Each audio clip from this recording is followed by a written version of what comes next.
Quilty is brought to you by Baby Lock. Baby Lock sewing and long arm machines. From piecing to long arming for the love of sewing. Aurifil. Aurifil Italian thread. Perfectly suited for all your quilting projects. Dear Stella. A unique fabric brand with modern style. Fairfield. Together, we can make beautiful things. Hovels Sewing. Cut to the point with Hovels Sewing. Moda. Make something quilty with Moda fabrics. Northcott. Cottons that feel like silk. Omnigrid. Providing quilters with specialty rulers and accessories for over 30 years. Hello, welcome to Quilty. I'm Mary Fons. And I'm Heather Kinion. We are going to do a fun little project today. We're going to work on some elements of this quilt called Rainbow's Edge.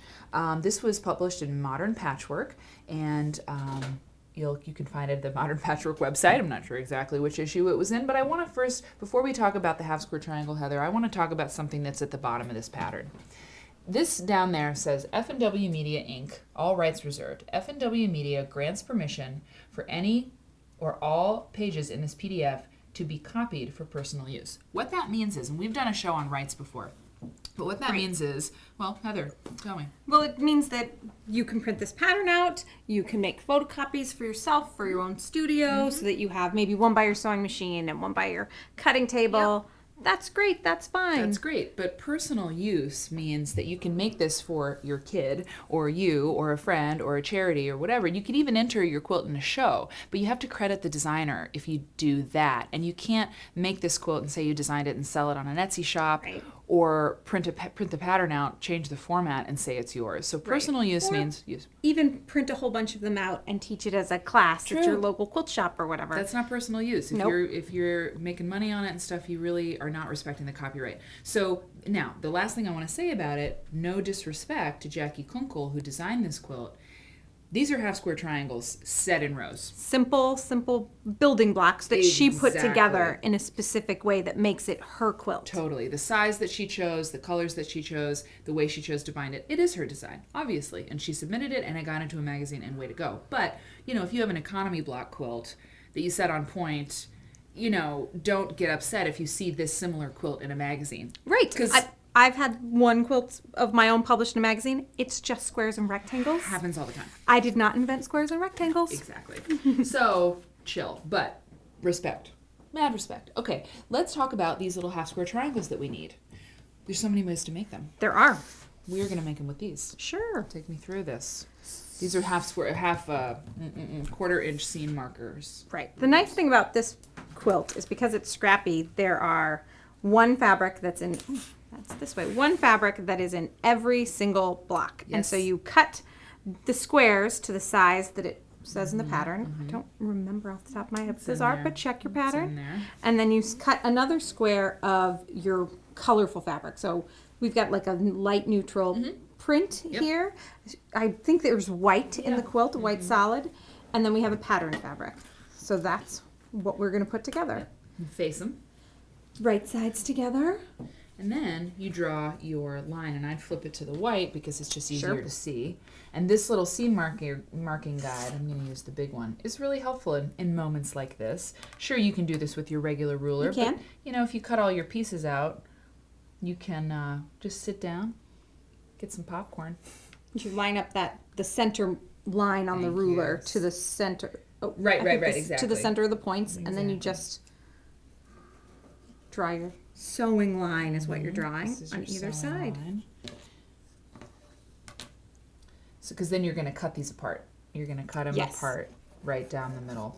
And actually, these are the only two lines you need to draw. This is your sewing line, and then you slice it down the middle. My mom always marks 3. You don't need to. If you have the cutting line marked, you could, sit down on the couch and cut it with scissors instead of a rotary cutter. Right, exactly. So then you stitch on your stitch lines, and you get this, and then you slice them apart. Let's do it. Why don't you do it? You do it. Bigger ruler so that my hand's out of the way. And even though there is a cutting line, I usually tend to line up with the corners anyway. Love it. And then? Now, the method here is teaching you to do these, and then they're oversized. You have to trim them down. Just one other way to make half square triangles. So like this, when we press it, Sure. looks like that. Looks like that. Okay. You want to trim them down, Heather? Show how to do that. Sure. So the tricky thing, and I'm actually going to pop this guy off for that. To do it, because the tricky part is if you just trim it down, you might end up with the corners and your diagonal not hitting the corners of your square, which would then mean it wouldn't line up in the beautiful rows in the pattern. It'd be really weird. I usually try to use a ruler that has a 45-degree angle in it. Wait, really quick before you do that. Look, I made some wrong ones. Oh, yes. I made some wrong ones. See, if you trim it, if you're not careful, see how this happens? Right, versus that What one. you want. Oh, that one's a wrong one, too. Here's a right one. Yeah. So you've got Point. Not so much. Not the same. Yeah. Okay, sorry. So I use the 45-degree angle and my ruler. And always figuring out which side I'm trimming is the exciting part here. What size am I cutting it down to? You are cutting it down, too. That's a good question. 3.5. 3.5. Okay. So what I do is I line up the 3.5 line with the edge of the fabric. I line up the diagonal with the diagonal, which is the really key part. And then I cut off on just one whole side here. Trim. Now you'll see, oh look, we have a longer side here, point there. So now you can usually just flip your ruler over and do the same thing. I've got a half here, 1, 2, 3. I find when I have the diagonal, it's easier for me to flip the ruler over because I don't have to keep spinning my thing around and around. I know that this works because it's mirror image. So I've got 3.5. And when I am left, I have a block with 2 perfect points and the diagonal right through the middle. Fabulous. So check your pattern about your layout and line up your little diagonal things. It's very cool. It's a really effective way to use half square triangles in a neat fashion. Yeah. Yeah, cool. Thanks, Heather. Thanks for helping us on the show. I love being here, Mary. Yeah, we love it. Okay, see you next time on Quilty. Quilty is brought to you by Baby Lock. Baby Lock sewing and long arm machines. From piecing to long arming for the love of sewing. Aurifil Italian thread. Perfectly suited for all your quilting projects. Dear Stella, a unique fabric brand with modern style. Fairfield, together we can make beautiful things. Hovels Sewing, cut to the point with Hovels Sewing. Moda, make something quilty with Moda fabrics. Northcott, cottons that feel like silk. Omnigrid, providing quilters with specialty rulers and accessories for over 30 years.